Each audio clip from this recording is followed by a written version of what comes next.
স্টেশনে ট্রেন থেকে নেমে একগাল হেসে গজপতি আঙুল তুলে বললেন, ওই যে জঙ্গল মতো জায়গা দেখতে পাচ্ছ, ওইখানে সূর্য ডুবতে চলেছে, শিগগিরই পৌঁছতে হবে কিন্তু। ভবভূতি ট্রেনটা চলে না যাওয়া অবধি কোনো কথা বললেন না, গম্ভীর মুখে দাঁড়িয়ে রইলেন। ঠোঁটের কোণায় সেই অবিশ্বাসের বাঁকা হাসিটা এখনো রেখে দিয়েছেন অবশ্য। ট্রেনটা দূরের বাঁকে গাছপালার আড়ালে মিশে গেলে তখন বললেন, একটুখানি চা পেলে ভালো হতো। চা? চারপাশে তাকিয়ে দেখো তো, এখানে চায়ের দোকান তো দূরের কথা, আমরা বাদে আর কিছু দেখতে পাচ্ছ নাকি? ভবভূতি দেখলেন, তাই বটে। প্ল্যাটফর্ম খাঁ খাঁ, শুধু এই স্টেশন ঘর, তার মানে একটা টিনের গুমটি ঘরের মতো, তাছাড়া আর কোনো ঘর বাড়িও নেই। গাছপালা ঝোপ জঙ্গল নিঝুম হয়ে ঘিরে আছে স্টেশনটা। কেমন যেন থমথমে অস্বস্তিকর হাবভাব, নিঝুম রাতের আতঙ্ক। তারপর হঠাৎ চোখে পড়ল ঝোপের আড়ালে দুজন লোক হন হন করে চলে যাচ্ছে। অমনি ভবভূতি বলে উঠলেন, এই তো দুজন লোক। এই স্টেশনেরই লোক, স্টেশন মাস্টার আর পয়েন্টসম্যান। কিন্তু ওরা পালাচ্ছে। পালাচ্ছে মানে? ওরা স্টেশনে থাকতে চায় না। রেলের কোয়ার্টার পর্যন্ত এখানে তৈরি করা সম্ভব হয়নি, করেছে খানিকটা দূরে। ওরা এখন পালিয়ে সেই কোয়ার্টারেই ঢুকবে, পরের ট্রেন আসার সময় হলে স্টেশনে আসবে, ফের পালাবে। তাহলে এই স্টেশন ঘরটা তৈরি হলো কিভাবে শুনি? সে অনেক হাঙ্গামা করেই হয়েছিল, সাহেব ইঞ্জিনিয়াররা এসে বানিয়েছিল। ওরা খুব ডান পিটে ছিল বলেই পেরেছে। আর ট্রেনটা কেমন ঝটপট একটু দাঁড়িয়েই চলে গেল দেখলে না? তুমি ঠাউর করলে দেখতে, ড্রাইভার, ফেয়ারম্যান, গার্ড সাহেব, এমনকি যাত্রীরাও এই স্টেশনে এসে চোখ বুজে থাকে। ওই যে সিগন্যাল, ওই সিগন্যাল পেরুলে তখন চোখ খোলে। আমরা কিন্তু চোখ বুজে নেই। আমাদের ক্ষতি হওয়ার কারণ নেই বলেই চোখ খুলে রেখেছি। তুমি নিশ্চিন্তে থাকো, আমাদের গায়ে আঁচড় লাগা দূরে থাক, আমাদের উঁকি ঝুঁকি মেরে দেখার সাহসও ওদের নেই। কারণ এত বড় প্রজেক্টের চার্জে আছে আমার ভাগ্নে ভূতনাথ। ভূতনাথকে ওরা কি ভয় যে পায়। প্রজেক্ট অর্থাৎ বাংলায় যাকে বলে প্রকল্প। এই প্রকল্পের কথা শুনে ভবভূতি কলকাতায় গজপতির ড্রয়িং রুমে যতটা জোরে হেসেছিলেন, এখানে পৌঁছে ততটা পারলেন না। খুব খুব শব্দ হলো মাত্র। ভবভূতি গজপতির পিছনে পিছনে রেল লাইন বরাবর এগোতে থাকলেন। ভবভূতি টের পেলেন কেমন যেন অস্বস্তি তাকে পেয়ে বসছে ক্রমশ। হলেও হতে পারে, কিংবা থাকলেও থাকতে পারে গোছের ভাবনা মগজে সুরসুর করে বেড়াচ্ছে। বারবার এদিক ওদিক দেখতে দেখতে যাচ্ছে। এই প্রকল্পের কথাটা উঠেছিল সুন্দরবন ব্যাঘ্র প্রকল্পের কথায়। গজপতি ড্রয়িং রুমে মোমবাতির আলোয় বাঘ নিয়ে কথা হচ্ছিল। ভবভূতি যৌবনে দুর্দান্ত শিকারী ছিলেন, তাই ওর সব কথায় বাঘ আসবেই। ওর আফসোস, বাঘ মেরে বড় ভুল করেছেন এতকাল। এখন বাঘ বংশ দেশ থেকে লোপ পেতে বসেছে। সেই কথার জের টেনে গজপতি বলেছিলেন,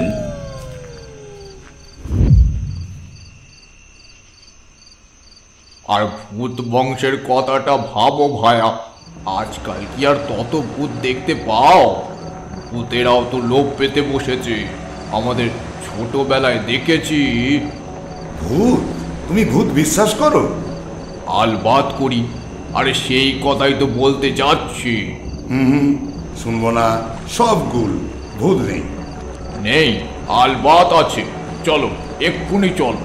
আছে না নেই টের পাইয়ে দিচ্ছি। কোথায় যাব শুনি? কোনো পোড়ো বাড়িতে, নয়তো শ্মশানে। এই তো, আমিও সব জায়গায় চষে ফেলেছি এক সময়, ভূতের টিকিও দেখিনি। ঠিক জায়গায় গেলে তো দেখবে। তাছাড়া বললুম তো, আজকাল আর তত ভূত নেই। আগে যেমন পাড়া গায়ে যখন তখন বাঘ দেখা যেত, এখন কি আর যায় না। তাতে ভূতের কি সম্পর্ক? শুনবে না খালি গোঁ ধরবে? রামচন্দ্রপুর নামে স্টেশন আছে, শুনেছ কখনো? শোনোনি? না শুনি, তা হয়েছে কি? রামচন্দ্রপুরে ঠিক তোমার সুন্দরবনের বাঘেদের অভয়ারণ্যের মতোই ভূতেদেরও বংশ রক্ষার জন্য অভয়ারণ্য করা হয়েছে, জানো? আর তার প্রজেক্ট অফিসার কে জানো? জানি না, কারণ এমন প্রজেক্টের কথা কোনো কালে শুনি।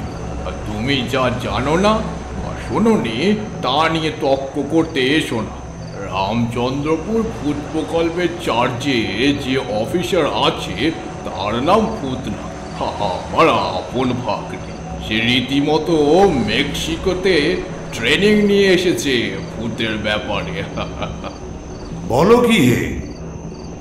হ্যাঁ, মেক্সিকো বিদ্যালয়ে ভূত তত্ত্বের ডক্টরেট ডিগ্রি দেয়। আমাদের ভূতও সেই ডিগ্রি পেয়ে এখন ভারতের নামকরা ঘোস্ট এক্সপার্ট অর্থাৎ ভূত বিশেষজ্ঞ হয়েছে। গতবার যখন রামচন্দ্রপুর ঘোস্ট প্রজেক্ট ভূতেদের অভয়ারণ্য চালু হলো, তখন তার উদ্বোধন কে করেছিল তুমি জানো? ভূত বিষয়ক দপ্তরের মন্ত্রী মিসেস এস.সি. হারমটমটিয়া। এমন সরকারি দপ্তরের নাম তো শুনিনি। আর.এস.সি. হারমটমটিয়া? শুনিনি। এই তো, কিছু খবর রাখো না, রাখবেই বাকি। সারা জীবন তো বন বাজারে বাঘের লেজ ফলো করেই কাটলো। শুনে রাখো, এমন দপ্তরও একটা আছে, তবে গোপনীয় দপ্তর, তাই কেউ জানে না। আমার ভাগ্নের খাতিরেই আমি জেনেছি। তাহলে ওই মন্ত্রী মহোদয়ার পুরো নাম বুঝি মিসেস শাকচুন্নি হারমটমটিয়া? ঠিক আছে, কালই আমার সঙ্গে বেরিয়ে পড়ো। রামচন্দ্রপুর ভূতারণ্যে গিয়ে স্বচক্ষে সব দেখবে। এও বুঝবে স্টেশনের নাম রামচন্দ্রপুর রাখার কারণই বা কি। কি কারণ শুনি? আরে, এটা ভূতারণ্যের বর্ডার। রাম শব্দে ভূতের রাজ্য, বুঝলে না? পাছে অভয়ারণ্য বা ভূত প্রকল্পের দু একটা পাজি ভূত এলাকা ছাড়িয়ে বাইরে গা গেরামে গিয়ে হানা দেয়, তাই এই ব্যবস্থা। তোমার সদরবন ব্যাঘ্র প্রকল্পের দু একটা বাঘকে এমন করে মাঝে মাঝে হানা দেয় না? রেললাইনের ধারে ধারে কিছুটা এগিয়ে ডান দিকে সরু একফালি রাস্তায় নামলেন গজপতি। সামনে একটা ছোট্ট নদী দেখা যাচ্ছিল, তার উপর কাঠের পোল আছে। সেই পোলে পৌঁছবার পর বললেন, এবার আমরা ভূতেদের অভয়ারণ্যের এলাকায় ঢুকছি। ওই দেখো, কাঠের ফলকে লেখা আছে রামচন্দ্রপুর ভূত প্রকল্প, দেখতে পাচ্ছ তো? ভবভূতি থমকে গেলেন, মুখের বাঁকা হাসিটা মিলিয়ে গেল। কাঠের ফলকটার সামনে দাঁড়িয়ে চশমা খুলে চোখ দুটো মুছে নিলেন। তারপর চশমার কাঁচ ভালোভাবে মুছে হেঁট হলেন, কিন্তু না, বড় বড় হরফে সত্যি লেখা আছে রামচন্দ্রপুর ভূত প্রকল্প, এবং তলায় ব্র্যাকেটের মধ্যে 13টি প্রজাতির ভূতের অভয়ারণ্য। তার পাশে আর একটা বড় ফলকে নোটিশ, সাবধান, কেহ উহাদের উত্ত্যক্ত করিবেন না। ঘাড় মটকাইয়া দিলে সরকার দায়ী হইবেন না। তবে কেহ কেহ আদর করিয়া উহাদের কিছু খাওয়াইতে চাহেন, তাহাতে আপত্তি নাই, কিন্তু নিচের এই তালিকার খাদ্যগুলি ছাড়া আর কোনো প্রকার খাদ্য খাওয়াইবেন না, জরিমানা করা হইবে।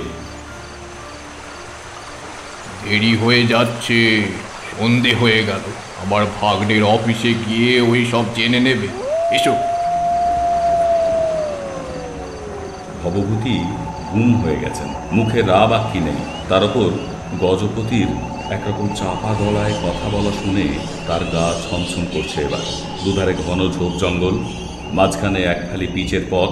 কিছুটা চলার পর বড় বড় গাছের জঙ্গল দেখা গেল, তার মধ্যে একটা আলো দেখা যাচ্ছিল। গজপতি তেমনি চাপা গলায় বললেন, এই শ্রীমানের অফিস, মানে আমার ভাগ্নের। ভবভূতি এখন মোটামুটি অনেকটাই বিশ্বাস করে ফেলেছেন। খুঁতখুঁতে গলায় বললেন, ওদের জন্য কিছু খাবার আনা উচিত ছিল।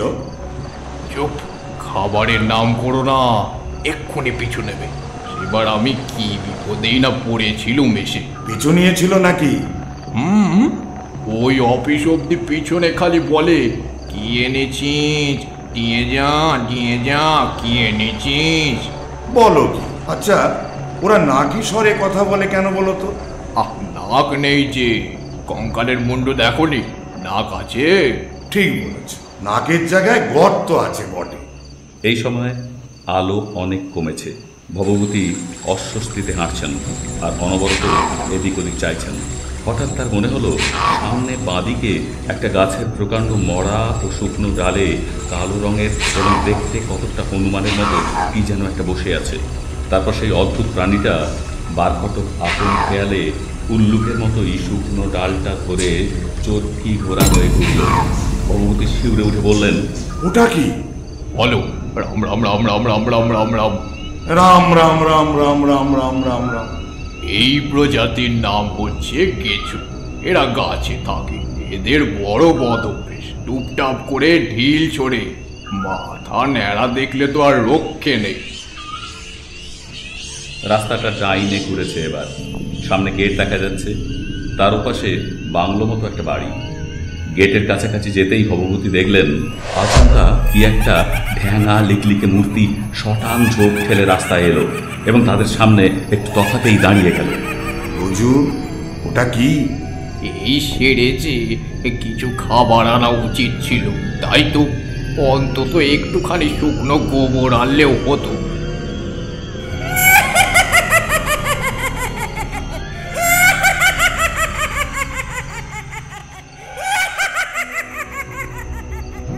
Tram tram tram tram tram. তারপর টের পেলেন রামের বদলে ট্রাম বলছেন। তক্ষুনি শুধরে নিয়ে রাম নাম শুরু করলেন। রাম রাম রাম রাম রাম।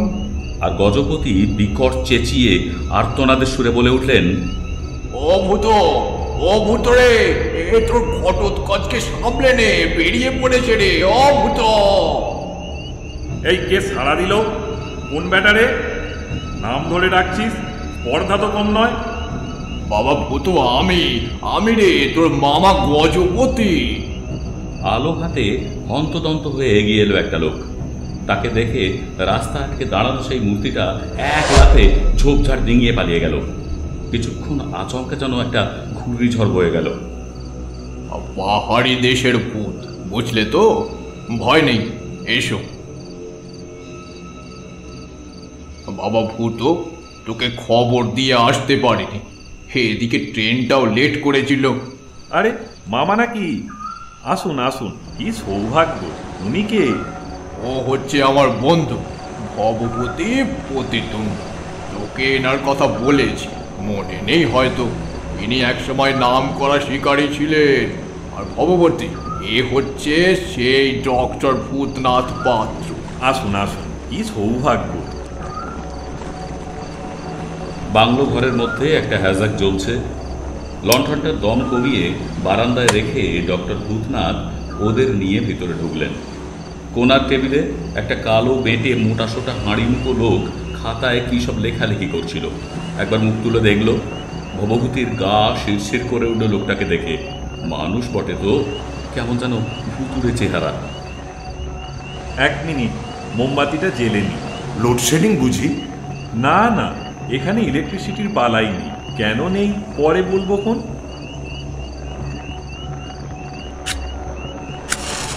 আসুন মামা, আপনারা ভেতরে এসে বসুন, আমি একটু চায়ের জোগাড় করি। ঘরটা বেশ বড়। ভবভূতি ও গজপতি আরাম করে বসলেন। ডক্টর ভূতনাথ বাইরে চলে গেলেন। বাইরে তার গলা শোনা গেল, কাকে ডাকাডাকি করছেন। ইলেকট্রিসিটি কেন নেই জানো? ভূতের ওই আলো সয় না। লণ্ঠন হ্যাঁচা কবদি বড় জোর সয়। ওই ইলেকট্রিসিটির জ্বালাই তো ভূত বংশ লোপ পেতে বসেছে। ভবভূতি দমে গেছেন এখন। সায় দিয়ে মাথাটা নাড় দেন শুধু। তারপর বারবার জানলার দিকে তাকাতে লাগলেন। বলা যায় না কখন কি বিতিকিচ্ছিরি ভুতুড়ে চেহারা জানলায় উঁকি দিয়ে ওই রকম একখানা পিলে চমকানো হাসি হাসবে হয়তো। মনে হচ্ছে রাইফেলটা আনলে ভালো হতো, কিন্তু রাইফেল কি এরা ছুঁড়তে দিত? তার চেয়ে বড় কথা, রাইফেলের গুলি ভূতের গায়ে লাগতো কিনা তাই বা কে জানে। কখনো তো পরীক্ষার সুযোগ পাননি। কিছুক্ষণ পরে চা খেতে খেতে ভবভূতি এই অভয়ারণ্যের ভূত বৃত্তান্ত বেশ মনোযোগ দিয়ে শুনছিলেন। গজপতির ভাগ্নে ডক্টর ভূতনাথ পাত্র অমায়িক মানুষ, রোগা শিডিঙ্গে চেহারা, গায়ের রং কুচকুচে কালো, চুলগুলো ছোট এবং সজারুর কাঁটার মতো খাড়া, গোঁফটাও তাই। এই শরতের ভ্যাপসা গরমেও স্যুট টাই পরে আছেন। গজপতির চোখ নাচছে অনবরত, যেন বলতে চাইছেন, দেখছো তো আমি কেমন ভাগ্নের মামা, ভাগ্নে পাক্কা সাহেব। আপনি তো শিকারী মিস্টার পতিতুণ্ডু, আপনি ব্যাপারটা বুঝবেন ভালো। আপনার যেমন বন্য প্রাণী, বিশেষ করে বাঘের ব্যাপারে তীব্র কৌতূহল ছিল বললেন, আমারও ছেলেবেলা থেকে ভূতের ব্যাপারে ভীষণ আগ্রহ ছিল। যাই হোক, হঠাৎ একদিন কাগজে দেখলুম মেক্সিকো বিশ্ববিদ্যালয়ে ভূতত্ত্বে গবেষণার জন্য সেখানকার সরকার বৃত্তি দিচ্ছে। অমনি কপাল টুকে দরখাস্ত করে দিলুম, ইন্টারভিউয়ের ডাকও পড়ল, পাস করেও গেলুম। তারপর তো দেখতেই পাচ্ছেন, শুনেও থাকবেন। শুনেছি, কিন্তু এই প্রকল্পে কিভাবে ভূত এনে জড়ো করেছ সেই কথা বলো তো বাবা, শুনি। সে অনেক হাঙ্গামা। কাগজে বিজ্ঞাপন দিতে হয়েছিল, কেউ কোথাও ভূতের খোঁজ পেলে জানান, পুরস্কৃত করা হবে। বিস্তর চিঠিও এসেছিল, কিন্তু বেশিরভাগ জায়গায় গিয়ে দেখি মিথ্যে ভোগাচ্ছে। তবে কিছু জায়গায়, যেমন ধরুন কলকাতার পুরনো কয়েকটা বাড়ির ছাদ, চিলেকোঠা, সিঁড়ি হাতড়ে 3 রকম প্রজাতির ভূত পেয়েছিল। এরা সবাই কিন্তু মানুষ ভূত। কেউ আত্মহত্যা করে ভূত হয়েছে, কেউ দুর্ঘটনায় মারা গেছে, আবার কেউ খুন হয়ে মরেছে। বাবা ভূতনাথ, ভালোভাবে না বোঝালে ভবপতি বুঝতে পারবে না। তাহলে শুনুন, ভূত জাতি মূলত 3টি উপজাতিতে বিভক্ত। মানুষ ভূত, অর্থাৎ যাকে বলা হয় প্রেত, আর প্রকৃত ভূত যারা মানুষ বা কোনো জন্তুর অশরীরী আত্মা, এরা নয়, স্রেফ ভূত। তৃতীয় উপজাতি হচ্ছে প্রাণীজ ভূত, অর্থাৎ মানুষ বাদে অন্যান্য প্রাণী মরে যে ভূতের জন্ম। যেমন ধরুন গরু মরে যে ভূত হয়েছে, তার নাম গোদান। সব রকম ভূতই এখানে রয়েছে? তবে সব সময় দেখা পাওয়া মুশকিল। আপনি তো সুন্দরবন অভয়ারণ্যে গেছেন, কবার বাঘ দেখতে পেয়েছেন বলুন? আমি শিকারী, ও কি নতুন কথা আমার কাছে? শুনুন তবে, গ্রামাঞ্চল থেকে কিভাবে ভূত খুঁজে এনেছি। গ্রামে খবরের কাগজ কজন পড়ে বলুন তো, তাই ঢেঁড়া পিটিয়ে জানিয়ে দেওয়াও হয়েছিল। তার ফলে অসংখ্য জায়গা থেকে নানা রকম ভূতের খোঁজ পাওয়া গেল। যেমন ধরুন বীরভূমের একটা দিঘির এক কোনায় শাকচুন্নির খোঁজ পেল, তক্ষুনি বেরিয়ে পড়ল। কিন্তু ওদের ধরে আনলে কিভাবে? খুবই সোজা, খুবই সোজা। শুধু জানতে হয় কোন প্রজাতির ভূতের কি খাদ্য। ব্যাস, বীরভূমে সেই শাকচুন্নির আড্ডায় এক রাত্রি গিয়ে বসে রইল। ওর প্রধান খাদ্য মাছ। মাছ দেখে তক্ষুনি ওর নোলায় জল ঝরতে লাগলো। ঘোমটার ফাঁকে বলল,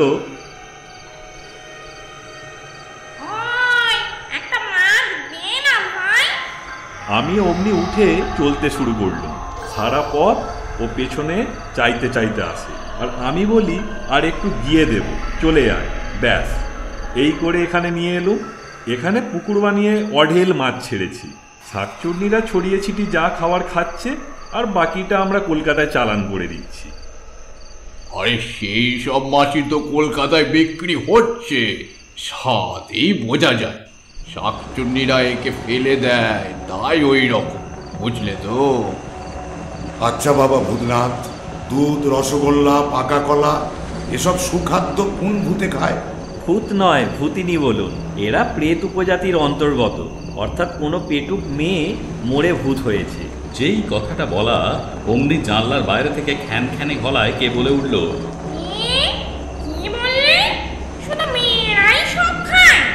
ভবভূতি আঁতকে উঠে দেখলেন নির্ঘাত ভূতিনী বটে।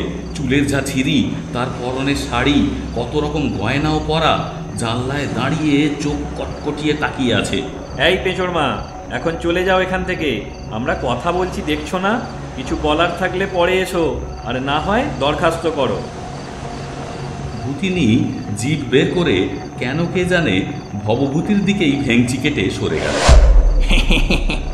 পেঁচোর মা সেবার আমাকে বাগবাজারে রসগোল্লা আনতে বলেছিল, ভুলে গেছে নিজেই। পেঁচোর মা মানে? ওর ছেলে পেঁচো যে ভূত, তার মানে প্রেত, ট্রেনে চাপা পড়ে মারা গেছে। আচ্ছা বাবা ভূতনাথ, এত যে ভূত রেখেছ অভয়ারণ্যে, তুমি কিংবা তোমার কর্মচারীরা কেউ কখনো বিপদে পড়নি তো?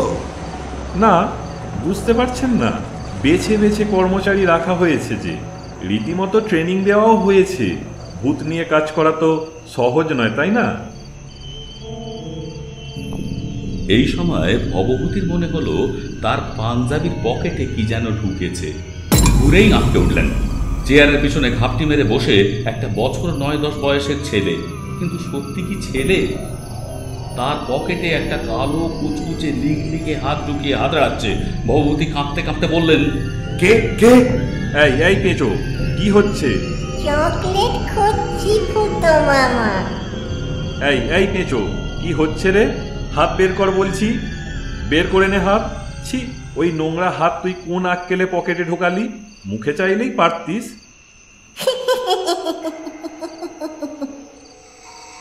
ভবভূতির গলায় দুহাত আঁকড়ে আবদার গলায় বলল, একটা চকলেট দাও না দাদু। কি প্রচন্ড ঠান্ডা হাত! ভবভূতির দম আটকে যাচ্ছে। ভয়ে কাঁপতে কাঁপতে গোঁ করতে করতে শেষ পর্যন্ত ভূতের মতো করে হেসে উঠলেন।